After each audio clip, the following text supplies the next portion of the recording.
మిత్రులందరికీ శుభోదయం. Welcome to morning news. ప్రేక్షక మహాశయులందరికీ శ్రీకృష్ణాష్టమి శుభాకాంక్షలు. ఆయకపోతే కబ్జాదారుల భరతం పడతాం, భగవద్గీతే స్ఫూర్తి, శ్రీకృష్ణుడే మార్గదర్శి, ధర్మరక్షణ లాంటిదే చెరువుల పరిరక్షణ, సీఎం రేవంత్ రెడ్డి. జనహితం కోసం ఆక్రమణలపై యుద్ధం తప్పదు, అక్రమ కట్టడాల కూల్చివేతలో ఎలాంటి రాజకీయాలకు తావు లేదు, ఎన్ని ఒత్తిళ్లు వచ్చినా పట్టించుకోము, ఎంతటి వారినైనా వదలం, అధర్మం ఓడాలంటే ఉద్యమం చేయాల్సిందే, చెరువులను కాపాడుకోకపోతే హైదరాబాద్ కు వాయనాడు పరిస్థితేనని వ్యాఖ్య. హరే కృష్ణ హెరిటేజ్ టవర్ కు శంకుస్థాపన కార్యక్రమంలో సీఎం రేవంత్ రెడ్డి, అదేవిధంగా పరిశ్రమల శాఖ మంత్రి వర్యులు శ్రీధర్ బాబు గారు. కురుక్షేత్ర యుద్ధ సమయంలో అర్జునుడికి శ్రీకృష్ణుడు చేసిన బోధనల స్ఫూర్తితో చెరువుల ఆక్రమణపై మా ప్రభుత్వం యుద్ధం చేస్తున్నది. ఇది రాజకీయ కక్షల కోసం కానే కాదు, భవిష్యత్ తరాల మేలు కోసమే. హైడ్రా విషయంలో ఎవరు ఎన్ని ఒత్తిళ్లు తెచ్చినా పట్టించుకోం, చెరువుల ఆక్రమణదారులు ఎంతటి వారినైనా వదిలేది లేదు, సీఎం రేవంత్ రెడ్డి. అదేవిధంగా హరే కృష్ణ హెరిటేజ్ టవర్ కు భూమి పూజ చేస్తున్న సీఎం రేవంత్ రెడ్డి, మంత్రి శ్రీధర్ బాబు గారు తదితరులు. Hydraa support walk. గండిపేట చెరువు వద్ద ఆదివారం ఉదయం గండిపేట వెల్ఫేర్ సొసైటీ ఆధ్వర్యంలో ఎవరైతే హైదరాబాద్ మనది, హైడ్రా మనందరిది అన్న ఉద్దేశంతో గండిపేటకు సంబంధించిన సొసైటీకి సంబంధించిన సభ్యులందరూ నిన్న పెద్ద ఎత్తున ర్యాలీ చేపట్టడం జరిగింది. హైడ్రాకు సపోర్టుగా మహాధర్నా లాగా పెద్ద ఎత్తున ర్యాలీ చేస్తూ హైడ్రాకు చెరువుల ఆక్రమణలు తొలగిస్తున్న హైడ్రాకు అందరూ మద్దతు ఇవ్వాలన్నారు. సేవ్ లేక్ సేవ్ లైఫ్, హైడ్రాకు మద్దతు ఇద్దాం, హైదరాబాద్ ను కాపాడదామని చెప్పి నిన్న ఏదైతే గండిపేట పరిసర ప్రాంతాల్లో ఏదైతే వాకర్స్ అందరూ ర్యాలీగా ఒక మహా కార్యక్రమాన్ని చేపట్టడం జరిగింది. ఇకపోతే రాజకీయ ఒత్తిళ్లకు తావు లేదని స్పష్టం చేశారు. లేక్ సిటీగా వర్ధిల్లిన హైదరాబాద్ నగరానికి పూర్వ వైభవం తీసుకొస్తామన్నారు. ప్రకృతి వనరులను కాపాడుకోకుంటే అనర్థాలు ఎదుర్కోవాల్సి వస్తుందని, భవిష్యత్ తరాల మనుగడ ప్రశ్నార్థకం కావచ్చునని, వర్తమానంలో కఠిన చర్యలు తప్పవని, భగవద్గీత స్ఫూర్తిగా శ్రీకృష్ణుడే మార్గదర్శిగా చెరువుల పరిరక్షణను ధర్మరక్షణగా భావిస్తున్నామని పేర్కొన్నారు. చెరువులను కాపాడే బాధ్యత ఈ ప్రభుత్వం తీసుకుంటుంది. ఎవరు ఏమనుకున్నా, ఎవరు ఏ ఒత్తిడి తెచ్చినా వాటన్నిటినీ పక్కన పెడతాం, చెరువులను ఆక్రమించుకున్న వాళ్ళ భరతం పడతామని ఈ ప్రభుత్వం పడుతుంది అని ఆయన హెచ్చరించారు. కోకాపేటలో ఆదివారం హరే కృష్ణ హెరిటేజ్ టవర్ శంకుస్థాపన కార్యక్రమంలో సీఎం రేవంత్ రెడ్డి, అదేవిధంగా మంత్రి శ్రీధర్ బాబు గారు పాల్గొన్నారు. ఈ సందర్భంగా వారు మాట్లాడుతూ చెరువులను చేపట్టిన వాళ్ళను, అతిక్రమించుకున్న వాళ్ళను ఎవరిని వదిలిపెట్టకుండా ఉక్కుపాదంతో అణిచేయాలన్న ఆలోచనతోనే హైడ్రాను తీసుకువచ్చామని చెప్పడం జరిగింది. ఎప్పుడైతే సామాన్య జనం అయ్యో దేవుడా, అయ్యో భగవంతుడా, ఎట్లా మాకి పరిస్థితి అన్నప్పుడు దైవమే ప్రకృతి రూపంలో సహాయం చేయనికి వస్తుంది. హైదరాబాద్ లో జరిగిన జల బీభత్సానికి, హైదరాబాద్ లో జరిగిన వరద కల్లోలిత ప్రాంతానికి, హైదరాబాద్ లో జరిగిన జనావాసాల ముట్టడికి, హైదరాబాద్ లో జరిగిన ప్రకృతి విలయానికి ప్రకృతే, దైవమే ఇవాళ ప్రజా ప్రభుత్వం రూపంలో ఇవాళ సీఎం రేవంత్ రెడ్డి గారు, అదే విధంగా శ్రీధర్ బాబు గారు, అదే విధంగా బట్టి విక్రమార్క, ప్రకృతే మనిషి రూపంలో, ప్రజా ప్రభుత్వం రూపంలో తనను తాను రక్షించుకోవడం కోసం హైడ్రా రూపంలో కొత్త పంత సృష్టించుకొని హైదరాబాద్ నగర వాసులకు లేక్ సరస్సుగా, లేక్ సిటీగా, గత హైదరాబాద్ సిటీగా, ప్రపంచ పటంలో మేటి సిటీగా ఉండే లక్ష్యంతో ప్రకృతే తనంతట తానే ఏదైతే వరద కల్లోలిత ప్రాంతాన్ని రూపుమాపే విధంగా హైడ్రా రూపుదిద్దుకుంది. ఈ మేము నిమిత్త మాత్రంలే, గీతలో శ్రీకృష్ణుడు ఏదైతే చెప్పిండో, అన్యాయం రాజ్యమేలినప్పుడు దైవం తప్పకుండా న్యాయం వైపు నిలబడుతుంది. రాబోయే తరాలకు హైదరాబాద్ ను అందించాలంటే తప్పకుండా చెరువుల పరిరక్షణ బాధ్యత తీసుకోవాల్సిందే అని చెప్పడం జరుగుతుంది. దానికి ఉదాహరణగానే హైడ్రా ఉంది అని చెప్పి చెప్పడం జరుగుతూ ఉంది. మొన్న తాగునీటి జలాశయాల్లో డ్రైనేజీ నీటిని కలిపితే ఊరుకోవాలన్నా, మొన్న ఎండాకాలంలో తాగునీటి సమస్య వచ్చి కృష్ణా గోదావరి ఎండిపోతే హైదరాబాద్ నగరానికి దార్తిని తీర్చింది గండిపేట ఉస్మాన్ సాగర్. కోట్లాది మంది దార్తిని తీర్చే ఉస్మాన్ సాగర్, హిమాయత్ సాగర్ ను ఆనుకొని ఆక్రమంగా శ్రీమంతులు, గొప్ప వ్యక్తులు విలాసవంతమైన ఫామ్ హౌస్లు కట్టుకున్నారు. వాటి నుంచి డ్రైనేజీ లైన్లకు, ఈ తాగునీటి జంట జలాశయాలకు నీటిని వదులుతున్నారు. వాళ్ళు అట్లా చేస్తుంటే అక్రమ నిర్మాణాలను నేను వదిలేస్తే ప్రజాప్రతినిధిగా విఫలమైనట్ట కాదా ఆలోచన చేయండి అని సీఎం రేవంత్ అన్నారు. అందుకే హైడ్రా సంస్థను ఏర్పాటు చేసి అక్రమ నిర్మాణాలను కూల్చేస్తామని తేల్చి చెప్పారు. తెలియకుండానే కొంతమంది ప్రజాప్రతినిధులు తప్పులు చేస్తుంటారని ఆ బ్యాలెన్స్ షీటును సవరించుకోవడానికి తెలిసి కొన్ని మంచి పనులు చేయాలని ఆయన అన్నారు. ఓకే, బ్రహ్మకుమారిస్ భారతదేశంలో ఎన్నో శాఖల ద్వారా శాంతిని ప్రబోధితం చేస్తున్నటువంటి బ్రహ్మకుమారి సంస్థ వారు తెలంగాణ రాష్ట్రానికి సంబంధించి తెలంగాణ ప్రజాపాలనకు అనుగుణంగా ఏదైతే డ్రగ్స్ నిర్మూలనకు కట్టుబడి వారు చిరు ప్రయత్నంగా డ్రగ్స్ రహిత రాష్ట్రంగా మారుస్తాం, యువత కోసం స్కిల్ యూనివర్సిటీ పనులు ప్రారంభించడం, రైతులకు 31,000 కోట్ల రుణాలు మాఫీ చేసినాం, రాష్ట్ర ప్రభుత్వానికి బ్రహ్మకుమారిస్ మార్గదర్శకులు, బ్రహ్మకుమారిస్ శాంతి సరోవర్ దశాబ్ది వేడుకల్లో సీఎం, అదేవిధంగా పరిశ్రమల శాఖ మంత్రి శ్రీధర్ బాబు గారు వచ్చే దీనికి సంబంధించి చూద్దాం. బ్రహ్మకుమారి శాంతి సరోవర్ దశాబ్ది కార్యక్రమంలో సీఎం రేవంత్ రెడ్డి, మంత్రులు తుమ్మల శ్రీధర్ బాబు గారు డ్రగ్స్ రహిత రాష్ట్రంగా మారుస్తాం, యువత కోసం స్కిల్ వర్సిటీ పనులు ప్రారంభించినాం, రైతులకు 31,000 కోట్ల రుణాలు మాఫీ చేసినాం, రాష్ట్ర ప్రభుత్వానికి బ్రహ్మకుమారి మార్గదర్శకులు, బ్రహ్మకుమారి శాంతి సరోవర్ దశాబ్ది వేడుకల్లో సీఎం, అదేవిధంగా శ్రీధర్ బాబు గారు యువతకు నైపుణ్యాన్ని అందించేందుకు స్కిల్ యూనివర్సిటీని ఏర్పాటు చేసుకుంటున్నామని 60 ఎకరాల్లో 300 కోట్లతో నిర్మాణ పనులు ప్రారంభించినట్లు వివరించారు. ముచ్చర్లో ఫ్యూచర్ సిటీని అభివృద్ధి చేస్తున్నామని అక్కడే స్కిల్ యూనివర్సిటీని ఏర్పాటు చేసుకుంటున్నామన్నారు. బ్రహ్మకుమారిస్ బాటలో తెలంగాణ ప్రభుత్వం ముందుకెళ్తుందని చెప్పారు. 20 ఏళ్లలో గచ్చిబౌలి పెద్ద నగరంగా అభివృద్ధి చెందిందని, ఈ ప్రాంతంలో శాంతి సరోవర్ ఉండటం సంతోషకరమైన విషయమని సీఎం అన్నారు. తెలంగాణ ప్రభుత్వానికి బ్రహ్మకుమారిస్ మార్గదర్శకులని, శాంతి సరోవర్ కు తమ ప్రభుత్వం అండగా ఉంటుందని చెప్పారు. శాంతి సరోవర్ లీజ్ రెన్యువల్ చేసి వారికి అన్ని విధాలా సహకరిస్తామన్నారు. ఈ ఉత్సవాల్లో మంత్రులు శ్రీధర్ బాబు గారు, తుమ్మల నాగేశ్వరరావు, ఎంపీ రఘువీర్ రెడ్డి, ప్రభుత్వ రామచంద్ర నాయక్, ఎమ్మెల్యేలు ప్రకాష్ గౌడ్, గాంధీ తదితరులు పాల్గొన్నారు. బ్రహ్మకుమారిస్ కు సంబంధించిన కార్యక్రమంలో శ్రీధర్ బాబు గారు ఏదైతే జ్యోతి ప్రజ్వలన చేస్తా ఉన్నారు, అదేవిధంగా రేవంత్ రెడ్డి గారు వాటికి సంబంధించిన లోగోను విడుదల చేయడం జరిగింది. ఏదైతే హైడ్రాకు సంబంధించి 2 నెలల్లో 166 కూల్చివేతలు, కబ్జాల చెర నుంచి 44 ఎకరాల భూమికి విముక్తి, జూన్ 27 నుంచి ఈ నెల 24 వరకు హైడ్రా యాక్షన్. ఇది ఆక్రమణల కూల్చివేతపై ప్రభుత్వానికి రిపోర్ట్. ఆక్రమణదారులు బీఆర్ఎస్, కాంగ్రెస్, బీజేపీ, ఎంఐఎం నేతలు, బంధువులు. చింతల్ చెరువులో 3.5 ఎకరాలు కబ్జా చేసిన బీఆర్ఎస్ నేత రత్నాకర్ రాజు అనుమానం రాకుండా చిన్న చిన్న ఇళ్లు కట్టి అందులో పేదలను ఉంచినట్లు గుర్తింపు. అక్కినేని నాగార్జున, పల్లెం ఆనంద్, కావేరీ సీడ్స్ యజమాని భాస్కర్ రావు, ప్రో కబడ్డీ యజమాని అనుపమ కట్టడాలు కూల్చివేత. అదేవిధంగా మంతిని ప్రాంతానికి చెందిన బీజేపీ నాయకుడు చందుపట్ల సునీల్ రెడ్డికి సంబంధించిన ఇంటిని కూడా కూల్చివేయడం జరిగింది. లోటస్ పాండ్ తో మొదలు ఫిలిం నగర్ కోఆపరేటివ్ సొసైటీ ప్రాంతంలోని లోటస్ పాండ్ పార్కు స్థలాన్ని కబ్జా చేసి కాంపౌండ్ వాళ్ళు జూన్ 20న హైదరాబాద్ తొలగించింది. ఆక్రమణకు గురైన 16 గుంటల స్థలాన్ని స్వాధీనం చేసుకుంది. మన్సూరాబాద్ లో రోడ్ను ఆక్రమించి నిర్మాణాలను జూలై 1న కూల్చివేసింది. జూబ్లీ హిల్స్ ఎంపీ ఎమ్మెల్యే కాలనీలోని పార్కు స్థలంలో నిర్మించిన 3 ఆక్రమణాలను జూలై 4న నేలమట్టం చేసింది.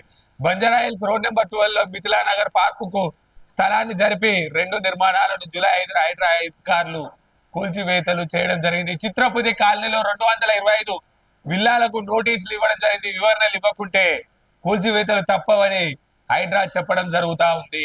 అదే విధంగా కబ్జాదారుల భరతం పడతాం, అధర్మం ఓడాలంటే యుద్ధం చేయాల్సిందే, పేదల ఆకలి తీర్చేందుకు ముందుకు రావాలి. 430 అడుగుల ఎత్తులో హరే కృష్ణ హెరిటేజ్ టవర్. హైడ్రాకు మద్దతిద్దాం, హైదరాబాద్ ను కాపాడుకుందాం, గండిపేట చెరువు వద్ద హైడ్రా సపోర్ట్ వాక్, హైదరాబాద్ మనదే, హైడ్రా మనందరిది అని నినాదాలు. ఏదైతే హైదరాబాద్ చుట్టుపక్కల ఆక్రమణాలు కొనసాగుతున్నాయని వాటిలో చేపట్టే కమర్షియల్ నిర్మాణాల నుంచి మురికి నీరు వచ్చి చెరువుల్లో చేరుతుందన్నారు. హైడ్రా ఏర్పాటుతో కొంత ఊరట లభించిందని ప్రభుత్వానికి ధన్యవాదాలు తెలిపారు. సొసైటీ ఫౌండర్ మెంబర్ రాజశ్రీ మాట్లాడుతూ గండిపేట చెరువుకు పూర్వవైపు రావాలని, లేక్ లో ఉన్న ప్లాస్టిక్ ను తొలగించాలని కోరారు. చెరువులను కాపాడే విషయంలో వెనక్కు తగ్గద్దన్నారు. హైదరాబాద్ లో చెరువులను కాపాడకపోతే ఎండాకాలం బెంగళూరులో ఏర్పడినట్టే కరువు బారిన పడే పరిస్థితి వస్తుందన్నారు. సొసైటీ మెంబర్ అరవిందర్ రెడ్డి మాట్లాడుతూ జంట జలాశయాలను కాపాడేందుకు గతంలో 111 జీవో తీసుకొచ్చారని, కానీ ఫిరంగి నాలాను కబ్జా చెర నుంచి వినిపించకపోతే జలాశయాలకి నీరు రావడం లేదన్నారు.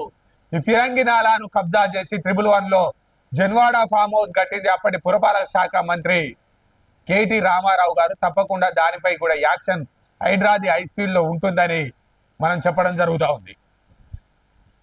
హైడ్రా చర్యలను తప్పు పట్టడం కరెక్ట్ కాదు. Environment protection development council Chitrapuri కాలనీలో 225 విల్లాలకు నోటీసులు, వివరణ ఇవ్వకుంటే కూల్చివేతలు తప్పవని హెచ్చరిక. 2 నెలల్లో 166 ఆక్రమణల నేల మట్టం. తుమ్మడికుంటలో ఇప్పటి వరకు దాదాపుగా 5 ఎకరాలు స్వాధీనం. మాదాపూర్లోని తుమ్మడికుంట చెరువులో సినీ నటు నాగార్జునకు చెందిన ఇన్కన్వెన్షన్ ఆక్రమణలు ఈ నెల 24 హైడ్రా కూల్చివేసింది. ఇందులో 2 షెడ్లు ఉన్నాయి. కూల్చివేతతో చెరువుకు సంబంధించి 4.9 ఎకరాల భూమిని కాపాడినట్టుగా హైడ్రా తన రిపోర్టులో పేర్కొంది. దాన మండతో సాగిన నిర్మాణాలు సైతం కూల్చివేశారు. గండిపేట చెరువులో ఏదైతే ఉన్నాయో వాటికి సంబంధించినవి కూడా కూల్చివేశారు. అప్పట్లో ఓసీ కూడా ఇచ్చిన జిహెచ్ఎంసి, ఎంఐఎం ఎమ్మెల్యే ఎమ్మెల్సీ నిర్మాణాలు కూడా నేల మట్టం. చిన్న చిన్న ఇండ్లు కట్టి రాజకీయం చేసి పేదల నుంచే ప్రయత్నం చేసిన ఏదైతే బిఆర్ఎస్ నాయకుని ఇండ్లు కూడా దగ్ధం చేసిన హైడ్రా. ఇకపోతే ప్రభుత్వ విప్ అడ్లూరి లక్ష్మణ్ కుమార్, అదేవిధంగా టీచర్స్ ఎమ్మెల్సీల ఉపాధ్యాయుల ఎమ్మెల్సీ జీవన్ రెడ్డి గారు, కాంగ్రెస్ సీనియర్ నేత. జిల్లాలో హైడ్రా పెట్టండి సీఎం రేవంత్ రెడ్డికి ఎమ్మెల్సీ జీవన్ రెడ్డి, విప్ అడ్లూరి లక్ష్మణ్ కుమార్ లేఖ. చెరువులు కుంటల్లో మట్టి పోసి నింపారని, దీంతో నీటి నిల్వలు గ్రౌండ్ వాటర్ స్టోరేజ్ కెపాసిటీ తగ్గిందని చెప్పారు. దీంతో చెరువుల్లోని ఆక్రమణలు నిర్మాణాలు కూల్చేందుకు ప్రభుత్వం చర్యలు తీసుకోవాలని కోరారు. ఆదివారం ఈ అంశంపై సీఎం రేవంత్ రెడ్డికి లేఖ రాశారు. చెరువులు కబ్జాలు కావడంతో మత్స్యకారులు కూడా ఆందోళనకు గురవుతున్నారని, జిల్లా స్థాయిలో చెరువుల ఎఫ్టీఎల్ బఫర్ జోన్ గుర్తించే బాధ్యతను కలెక్టర్లకు అప్పగించాలని కోరారు. హుస్సేన్ సాగర్ బఫర్ జోన్ లో అనుమతులు లేకుండా ఎన్నో నిర్మాణాలు చేపట్టారని లేఖలో పేర్కొన్నారు. రాష్ట్ర ప్రభుత్వం హైడ్రా ఏర్పాటు చేయడం అభినందనీయమని, ఒత్తిళ్లకు తలగ్గకుండా కూల్చివేతలు చేపట్టాలని కోరారు. ఏదైతే మొన్న జరిగిన ఒలింపిక్స్ లో, ప్యారిస్ ఒలింపిక్స్ లో భారతదేశంలో ఒక్కడంటే ఒక పసిడి పథకం రాలేదు. 150 కోట్ల జనాభాకు సంబంధించి ఒక్క పథకం కూడా రాలేదు. కనీసం 30 లక్షల జనాభా ఉన్న ఇథియోపియా లాంటి చిన్న చిన్న దేశాలకు 5-6 పథకాలు రావడం జరిగింది. భారతదేశం స్పోర్ట్స్ ప్రపంచ పోటీ ఏదైతే ఆటలకు సంబంధించి, స్పోర్ట్స్ కు సంబంధించి భారతదేశం తన పర్ఫార్మెన్స్ లో పూర్తి స్థాయిలో దిగజారిపోయింది. అందుకోసం భారతదేశ పథకాల వేటకు సంబంధించి భారతదేశంలో స్కిల్ యూనివర్సిటీని అభివృద్ధి చేస్తాం. ఖేలో ఇండియాను ప్రారంభిస్తాం. భారతదేశానికి, తెలంగాణ రాష్ట్రాన్ని పథకాల పంటకు మార్గదర్శకంగా అనుసంధానం చేస్తాం. స్పోర్ట్స్ యూనివర్సిటీని ప్రారంభిస్తామని ఏదైతే మంత్రి శ్రీధర్ బాబు గారు, అదేవిధంగా రాష్ట్ర ముఖ్యమంత్రి రేవంత్ రెడ్డి గారు స్పోర్ట్స్ పై ప్రత్యేక దృష్టి పెట్టడం జరిగింది. దానికి సంబంధించి వచ్చే అకాడమిక్ ఇయర్ లో స్పోర్ట్స్ వర్సిటీ, స్పోర్ట్స్ విలేజ్ గా గచ్చిబౌలి సీఎం రేవంత్ రెడ్డి, అదేవిధంగా శ్రీధర్ బాబు గారు మారథాన్ విజేతలకు చెక్కులు అందజేస్తున్న సీఎం రేవంత్ రెడ్డి, మంత్రి శ్రీధర్ బాబు గారు. ఒలింపిక్ స్థాయికి హైదరాబాద్ స్టేడియాలను అప్గ్రేడ్ చేస్తాం. 2028లో ఒలింపిక్ మెడల్స్ గెలవడమే లక్ష్యంగా ప్రణాళికలు. రాష్ట్రంలో క్రీడలకు పూర్వ వైభవం తెస్తామని వెల్లడి. హైదరాబాద్ మారథానికి ముగింపు కార్యక్రమానికి హాజరు. హైదరాబాద్ రన్నర్ సొసైటీ ఆధ్వర్యంలో నిర్వహించినటువంటి 13వ edition NMDC Hyderabad marathon Hyderabad ఉదయం నెక్లెస్ రోడ్ లో పీపుల్స్ ప్లాజాలో ప్రారంభమైంది. పీపుల్స్ ప్లాజా నుంచి full marathon, half marathon, HITEX వేదికగా 10K రన్ ప్రారంభమై నగరంలోని వివిధ ప్రాంతాల మీదుగా గచ్చిబౌలిలోని జిఎంసి బాలయోగి స్టేడియం వరకు సాగింది. రన్ లో నగరంతో పాటు ఇతర రాష్ట్రాలకు చెందిన 25,000 మంది రన్నర్స్ ఉత్సాహంగా పాల్గొన్నారు. సాఫ్ట్వేర్, ప్రభుత్వ ఉద్యోగులు, వృద్ధులు, చిన్నారులు, స్టూడెంట్స్, స్వచ్ఛంద సంస్థల ప్రతినిధులు పార్టిసిపేట్ చేశారు. ఈ మారథాన్ ద్వారా 80 లక్షల చారిటీ అమౌంట్ రైజ్ అయినట్టు నిర్వాహకులు తెలిపారు. హైదరాబాద్ మారథాన్ లో కానిస్టేబుల్ దంపతులకు గోల్డ్ మెడల్. 42.2 కిలోమీటర్ల దూరంలో భర్త, 21.1 కిలోమీటర్ల ఏదైతే మారథాన్ లో భార్య ఇద్దరు సత్తా చాటడం జరిగింది. వీరు ఖమ్మం రూరల్. హైదరాబాద్ ఆదివారం నిర్వహించిన ఎన్ఎండిసి హైదరాబాద్ మారథాన్ లో ఖమ్మం మండలం మద్దులపల్లికి చెందిన కానిస్టేబుల్ దంపతులు గోపి మరి అదేవిధంగా లక్ష్మి గోల్డ్ మెడల్ సాధించారని చెప్పి మనకు వార్తా కథనం వేయడం జరిగింది. ఏదైతే 10 సంవత్సరాలు ప్రభుత్వంలో ఉండి కూడా డబుల్ బెడ్రూమ్ ఇండ్లు చివరి దశలో కట్టినప్పటికీ కూడా లబ్ధిదారులకు ఇవ్వకుండా ఇప్పటికీ ఆ డబుల్ బెడ్రూమ్ ఇండ్లు వాడకంలో లేక శిథిలా వ్యవస్థకు పోయే పరిస్థితి ఏర్పడింది. దానికి సంబంధించి ఈ ఏడాదిలోనే డబుల్ బెడ్రూమ్ ఇండ్లు లబ్ధిదారులకు ఇవ్వనున్నారు. వేగం పుంజుకున్న పనులు. కొత్త ప్రభుత్వం వచ్చాక జోరుగా నిధుల మంజూరు 75 కోట్లతో హుజూర్ నగర్ లో ఇండ్లకు రిపేర్లు, కొల్లూరులో పనులు స్పీడప్, జగిత్యాలలో పనులు వేగవంతం, 10 ఏళ్లుగా పెండింగ్ లో పనులు. మంత్రి ఉన్న పనులు పెండింగ్. సూర్యాపేట జిల్లా కేసారం వద్ద 4 ఏళ్ల క్రితం 25.44 కోట్లతో 480 డబుల్ బెడ్రూమ్ ఇండ్ల నిర్మాణం చేపట్టారు. వీటిలో 60% పనులు పూర్తి చేయగా 40% పనులు పెండింగ్ లోనే ఉన్నాయి. గత ఏడాది అసెంబ్లీ ఎన్నికల ముందు మాజీ మంత్రి జగదీష్ రెడ్డి లబ్ధిదారులను ఎంపిక చేసి పట్టాలు ఇచ్చారు, కానీ ఇళ్లను అలాట్ చేయలేదు. దీంట్లో లబ్ధిదారుల నుంచి ఒత్తిడి రావడంతో జిల్లా collector Tejas Nandlal Pawar double bedroom ఇండ్ల సముదాయంలోకి రోడ్లు, డ్రైనేజ్, కరెంటు పనుల కోసం 3 కోట్లు కేటాయించారు. ప్రస్తుతం వాటి పనులు జరుగుతున్నాయి. మరో 10% పనులు పూర్తయితే లబ్ధిదారులకు పంపిణీ చేస్తారు. 10 ఏళ్లుగా పెండింగ్ లో పనులు. 2014 జనవరిలో అప్పటి కాంగ్రెస్ ప్రభుత్వం 2160 ఇండ్ల నిర్మాణాన్ని చేపట్టింది. రాజీవ్ గృహ పథకం కింద 25 ఎకరాల్లో 98.50 అంచనాల కోట్లతోటి 38 కోట్లు రిలీజ్ చేయగా దాదాపు 40% పనులు చేశారు. అయితే తెలంగాణ ప్రభుత్వం ఏర్పడ్డాక రాజీవ్ గృహకల్ప పథకాన్ని రద్దు చేసి సెప్టెంబర్ లో ఆపేశారు. 75 కోట్లు ప్రభుత్వం నుంచి మంజూరు చేసి పలుమార్లు హౌసింగ్ మంత్రికి పొంగులేటి శ్రీనివాసరెడ్డి అధికారులను పరిశీలించారు. దీంతో శరవేగంగా ఇప్పుడు డబుల్ బెడ్రూమ్ ఇండ్ల పనులు నడుస్తా ఉన్నాయి. దాదాపుగా ఇంకో 10% పనులు పూర్తి కాగానే ఎవరైతే లబ్ధిదారులు ఉన్నారో వారికి డబుల్ బెడ్రూమ్ ఇండ్లు ఈ ఏడాదిలోనే దాదాపుగా డిసెంబర్ లోపే ఇళ్లనిచ్చే కార్యక్రమానికి కాంగ్రెస్ పార్టీకి చెందిన ప్రజా ప్రభుత్వం పూనుకుంది. జాతి నిర్మాణానికి మహిళా సాధికారతే కీలకం. టీచర్ల సంక్షేమానికి సర్కార్ కట్టుబడి ఉంది. ఐఫియా టిఆర్టిఎఫ్ సదస్సులో మంత్రి పొన్నం ప్రభాకర్ మహిళలే నిర్ణయాత్మక శక్తి కావాలి, అల్లా ఇంచు భూమిని కబ్జా చేయలే, అన్ని అనుమతిలోనే కాలేజీలు, హాస్పిటళ్లు కట్టిండని చెప్పి హరీష్ రావు అంటా ఉంటే మల్లారెడ్డి పల్లా చెరువులను ఆక్రమించారు, అక్కడే కాలేజీలు, వ్యాపార సంస్థలు నిర్మించారు. నారాయణ ఎన్కన్వెన్షన్ ను కూల్చివేయడాన్ని స్వాగతిస్తున్నాం. భూములు ఆక్రమించడం తగదు.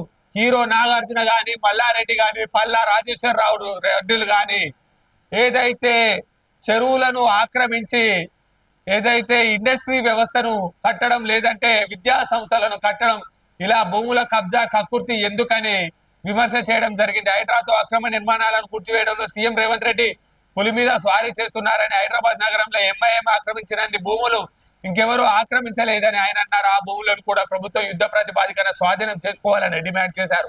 పారదర్శకంగా వివరించి ఏ పార్టీ వారైనా అక్రమ నిర్మాణాలు చేపట్టిన హైడ్రా కూల్చివేతలు చేపట్టాలన్నారు.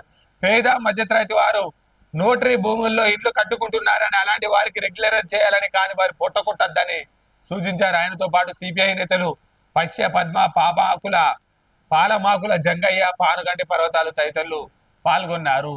టీజేఎస్ పార్టీని బలోపేతం చేద్దాం, కాంగ్రెస్ తో కలిసి లోకల్ ఎన్నికల్లో పోటీ చేద్దాం. ఎమ్మెల్సీ కోదండరాం ప్రజల్లో ఉంటేనే లోకల్ బాడీ ఎన్నికల్లో టీజేఎస్ ప్రాతినిధ్యం లభిస్తుందన్నారు. అక్టోబర్ మొదటి వారంలో పార్టీ ప్లీనరీ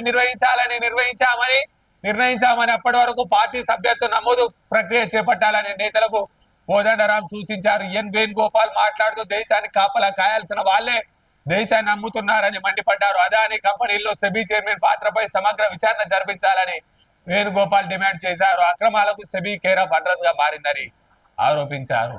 హైదరాబాద్ పట్టణ ప్రాంత వాసులకు తాగునీటి సమస్యకు సంబంధించి ఏదైతే గత ప్రభుత్వం కాంగ్రెస్ పార్టీకి సంబంధించిన జలయజ్ఞంలో భాగంగా శ్రీపాదారావు మంతెనే నియోజకవర్గానికి చెందిన ఏదైతే ప్రముఖ రాజకీయ నాయకులు స్పీకర్ గా, ఉమ్మడి ఆంధ్రప్రదేశ్ రాష్ట్రానికి స్పీకర్ గా వివరించినటువంటి శ్రీపాదారావు ఎల్లంపల్లి పేరు మీద, శ్రీపాదారావు గారి పేరు మీద ఎల్లంపల్లి ప్రాజెక్టు నిర్మించి ఎల్లంపల్లి నుంచి ఏదైతే హైదరాబాద్ తాగునీటి వాసులకు, మెట్రో జనవాసులకు శ్రీపాద ఎల్లంపల్లి నుంచి తాగునీటిని సరఫరా చేస్తున్నారు ఇప్పటి వరకు. అయితే హైదరాబాద్ విస్తృతంగా విస్తరించిన వేళ హైదరాబాద్ తాగునీటి సమస్య ఇబ్బందికరంగా ఉన్న వేళ శ్రీపాద ఎల్లంపల్లి నుంచి కాకుండా శ్రీపాద ఎల్లంపల్లి నుంచి ఫేజ్ 1 వాటర్ వెళ్తా ఉంటే మరో ఫేజ్ 2 ద్వారా కూడా గోదావరి ఫేజ్ 2 జలాలను కూడా హైదరాబాద్ వాసులకు తాగునీరు అందియాలన్న ఆలోచనతోటి ప్రజాప్రభుత్వం పనిచేస్తా ఉంది. దానికి సంబంధించి గోదావరి ఫేజ్ 2 సర్కార్ గ్రీన్ సిగ్నల్, గ్రేటర్ హైదరాబాద్ ప్రజల తాగునీటి అవసరాలు తీర్చేందుకు కీలక నిర్ణయం. మల్లన్న సాగర్ నుంచి దాదాపుగా 15 టీఎంసీల నీటిని హైదరాబాద్ ప్రాంత వాసులకు తరలించే ప్రణాళిక. 5,560 కోట్ల రూపాయలను కేటాయిస్తూ మున్సిపల్ శాఖ ఉత్తర్వులు 2030 నాటి అవసరాలను దృష్టిలో పెట్టుకొని పనులు ప్రారంభం. ఇప్పుడు కాకపోయినా రాబోయే 5-6 సంవత్సరాల తర్వాత హైదరాబాద్ ప్రాంతంలో నీటి కటకటలు ఉండకూడదు, హైదరాబాద్ నగరం మరో బెంగుళూరు నగరంగా కాకూడదు అన్న ఆలోచనతోటి పనిచేస్తా ఉన్నారు. దానికి సంబంధించి హైదరాబాద్ నగరానికి 15 టీఎంసీల నీటిని మల్లన్న సాగర్ నుంచి తరలించాలన్న గోదావరి ఫేజ్ 2 లక్ష్యం. ఇందులో 10 టీఎంసీల నీటిని తాగునీటి అవసరాలకు, మరో 5 టీఎంసీల నీటిని ఉస్మాన్ సాగర్, హిమాయత్ సాగర్ జలాశయాల్లో నింపి మూసీ నదిని శుద్ధం చేసేందుకు వినియోగించాలని అధికారులు ప్రణాళికలు రూపొందించారు. ఈ పనులకు గాను 5,560 కోట్లు అంచనా అవుతుందని వేశారు. ఈ పనులను 2 ఏళ్లలో పూర్తి చేయాలని నిర్ణయించారు. ఇది పూర్తయితే 2050 నాటికి హైదరాబాద్ నగరానికి రోజుకు 1,014 ఎంజీడీల నీటిని అందించడానికి అవకాశం ఉంటుందని అధికారులు తెలిపారు. ఈ ప్రాజెక్టు భాగంగా గణపూర్ వద్ద 708 LMD mega litre per day capacity గల నీటి శుద్ధి కేంద్రాన్ని నిర్మించనున్నారు. ఇక్కడ శుద్ధి చేసిన నీటిని తరలించడానికి 2,400 ఎంఎం డయామీటర్ భారీ పైప్ లైన్ ను నిర్మించి జంటనగర్లకు నీటిని తరలిస్తారు. కేవలం తాగునీటి అవసరాలకే కాకుండా మూసీ శుద్ధికి కూడా 5 టీఎంసీల నీటిని తరలించడానికి ప్రత్యేక పైప్ లైన్ ద్వారా ఆ నీటిని పటాన్ చెరువు మీదుగా ముత్తంగి వరకు దాదాపు 40 కిలోమీటర్ల మేర మరో పైప్ లైన్ ను ఏర్పాటు చేస్తారు. నీటి తరలింపు ఇలా ఫేజ్ 2 ద్వారా 10 టీఎంసీల నీటిని తరలించే ప్రక్రియలో భాగంగా అక్కడి నుంచి 780 ఎల్ఎండి నీటి శుద్ధి కేంద్రం నుంచి 2,400 ఎంఎం డయా పైప్ లైన్ ద్వారా దాదాపు 10 టీఎంసీల నీటిని నగరానికి తరలించేందుకు ప్రణాళికలు ఉన్నాయి. ఏదైతే రాజనీతిజ్ఞుడు ముందు త్వరాలకు ఏ విధంగా లబ్ధి చేయాలన్న ఆలోచన చేస్తారో నేటి ప్రజా ప్రభుత్వం హైదరాబాద్ మహానగరానికి రాబోయే రోజుల్లో ఇండస్ట్రీ పరంగా కానీ, విద్య పరంగా కానీ, వాణిజ్య పరంగా కానీ, అదేవిధంగా స్కిల్ పరంగా కానీ, స్పోర్ట్స్ పరంగా కానీ, అదేవిధంగా తాగునీటి అవసరాల పరంగా కానీ రాబోయే ముందు తరాలకు హైదరాబాద్ ను మేటి నగరంగా తీర్చిదిద్దాలన్న లక్ష్యంతో ప్రజా ప్రభుత్వం పనిచేస్తుంది. దానికి సంబంధించిన ప్రణాళికలు, దానికి సంబంధించిన ఫ్యూచర్ సిటీ నిర్మాణానికి కావాల్సిన అన్ని రకాల వసతులను తెలంగాణ ప్రజా ప్రభుత్వం ముందు వరుసలో ఉండి పనిచేస్తా ఉందని చెప్పడానికి ఇదే కారణం. ఎంఐఎం అధినేత అసదుద్దీన్ ఓవైసీ అధికారం ఎక్కడుంటే అక్కడ వారితో చట్టాపట్టాలు వేసుకునేటువంటి ఎంఐఎం అధినేత ఏమో అంటాడు. ఏందే ప్రభుత్వ సంస్థలను కూల్చేస్తారా, హైడ్రాపై ఎంపీ అసదుద్దీన్ ఫైర్, ఎఫ్టిఎల్ పరిధిలో ఉన్న నక్లెస్ రోడ్డును తొలగిస్తారా, నాలాలపై కట్టిన జిహెచ్ఎంసీ పరిస్థితి ఏంటి, గోల్ఫ్ కోర్టును కూడా ఎఫ్టిఎల్ పరిధిలోనే ఉంది, మేయర్ ని కలిసి ఫిర్యాదు చేస్తానని వెల్లడి. మిస్టర్ అసదుద్దీన్ ఓవైసీ నక్లెస్ రోడ్డును తొలగిస్తామో తొలగియరో కానీ నువ్వు చెరువును ఆక్రమించి కట్టిన నీ కాలేజీని మాత్రం తొలగిస్తావు. రాసి పెట్టుకో. నువ్వు ఆక్రమణలు చేసి హైదరాబాద్ సిటీలో, హైదరాబాద్ నగరంలో బీఆర్ఎస్ బీజేపీ ప్రభుత్వ ప్రతినిధులు, అదే విధంగా అధికారులు, రాజకీయ నాయకులు, పెద్ద పెద్ద బిల్డర్లు కలిసి ఎంత ఆక్రమణలు చేసిర్రో అంతకు రెండంతలు అసదుద్దీన్ ఓవైసీ హైదరాబాద్ లో ఆక్రమణలు ఉన్నాయి. హైదరాబాద్ ఆక్రమణలో 50% ఎంఐఎం పార్టీ నాయకులే చేసిర్రు. అందుకు సంబంధించి నీ ఎమ్మెల్యేకు సంబంధించిన 12 ఎకరాల ల్యాండ్ ఏదైతే కబ్జా చేసిరో చెరువుకు సంబంధించింది దాన్ని హైడ్రా స్వాధీనం చేసుకుంది. నీ ఎమ్మెల్సీకి సంబంధించిన 5 అంతస్తుల బిల్డింగ్ ను కూడా హైడ్రా స్వాధీనం చేసుకుంది. త్వరలో నీకు సంబంధించిన నీ కాలేజీని స్వాధీనం చేసుకోవడమే హైడ్రా మొదటి పని. ఏం మాట్లాడతానవే?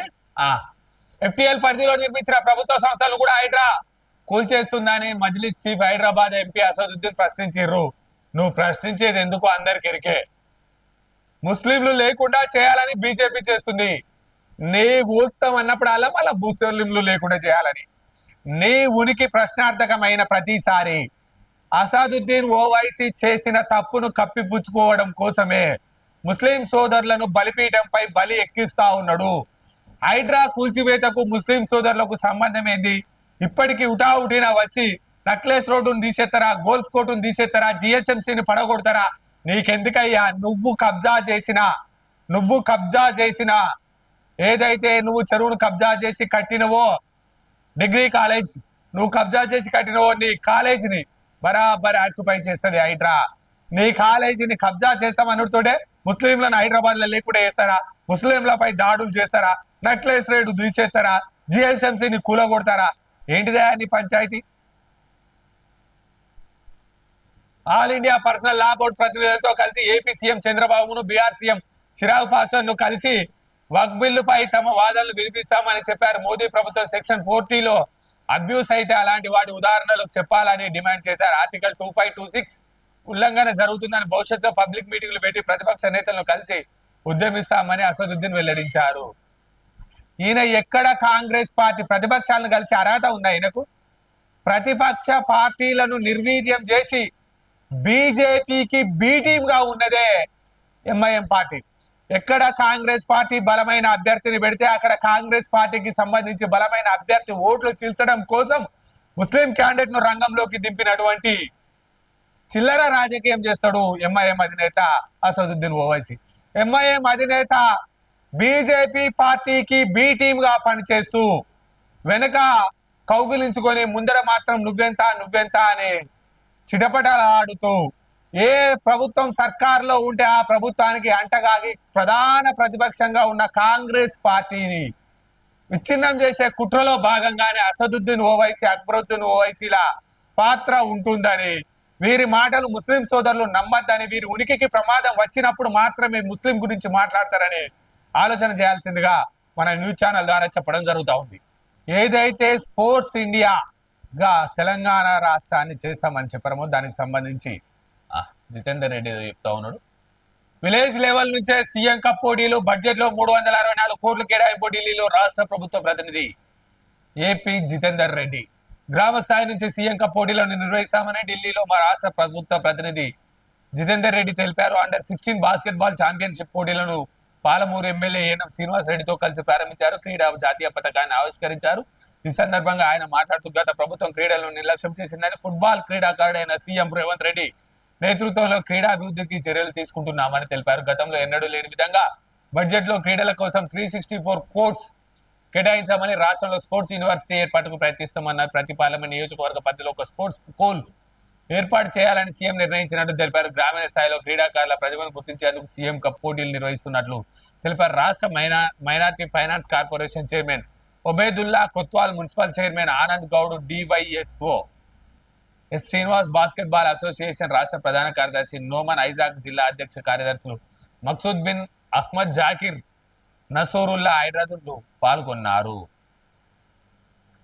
ఆర్ఓఆర్ తో సాదా బైనామాలకు మోక్షం, భూములు అమ్మేసిన వారికే అందుతున్న రైతు బంధు రుణమాఫీ, మోగా మీద ఉన్న రైతులకు కాంగ్రెస్ సర్కార్ తీపి కబురు. ఎవరైతే కబ్జా కాలంలో ఉండి మోకా మీద ఉండి పంట చేసుకుంటూ గత 10 సంవత్సరాల కాలం నుంచి ధరని 4 సంవత్సరాల ఇబ్బంది పెట్టినప్పటికి కూడా గతం నుంచి ఏదైతే పంట పొలాల్లో మోకా మీద ఉండి కబ్జా ఉండి పంట వ్యవసాయాన్ని చేస్తున్నారో అటువంటి వారికి కాంగ్రెస్ ప్రభుత్వం తీపి కబురునిచ్చింది. సాదా బైనామా అప్లికేషన్ ను పరిష్కరించాలనే నిర్ణయం, ముసాయిదా బిల్లులోని సెక్షన్ 6 ప్రకారం ఆర్డీఓతో విచారణ.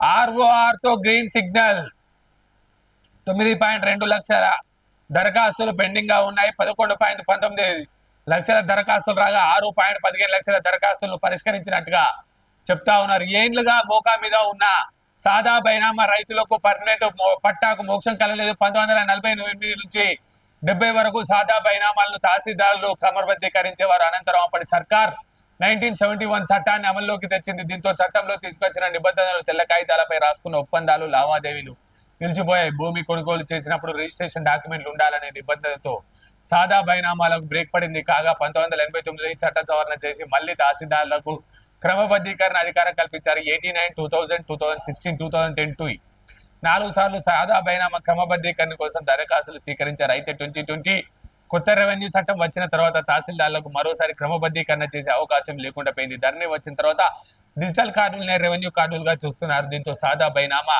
క్రమబద్ధీకరించాలంటే 2020 ఆర్ఓఆర్ చట్టాన్ని సవరించాలని గతంలోనే డిమాండ్ వచ్చాయి.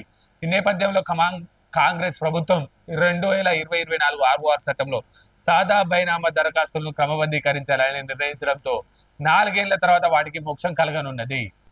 ఆ దిశలో కూడా ఏదైతే శ్రీధర్ బాబు గారు, అదేవిధంగా రేవంత్ రెడ్డి గారి ఫోటోను ప్రధాన హైలైట్ చేస్తూ వచ్చే ఏడాది నుంచి స్పోర్ట్స్ యూనివర్సిటీ ఫంక్షనింగ్ అని చెప్పి గచ్చిబౌలిని తీర్చిదిద్దామని అంతర్జాతీయ క్రీడాకారులకు ఏదైతే చెక్కును ప్రజెంటేషన్ చేస్తున్న దాన్ని ఇచ్చారు. అదేవిధంగా ఎవరిని వదిలో చెరువులను చెరబడితే ఉక్కుపాదంతో అణచివేస్తాం, ఫామ్ హౌస్ల పేరుతో అక్రమ కట్టడాలు, అందులో కొందరు ప్రత్యక్షంగా ప్రభుత్వ భూమిలో భాగస్వాములు, ప్రభుత్వంలో కూడా భాగస్వాములు ఉన్నారని, సర్కారును ప్రభావితం చేసే వ్యక్తులు సైతం ఉన్నారు, అయినా కానీ ఉత్తిళ్లకు తలొగ్గమని చెప్పి చెప్తా ఉన్నారు.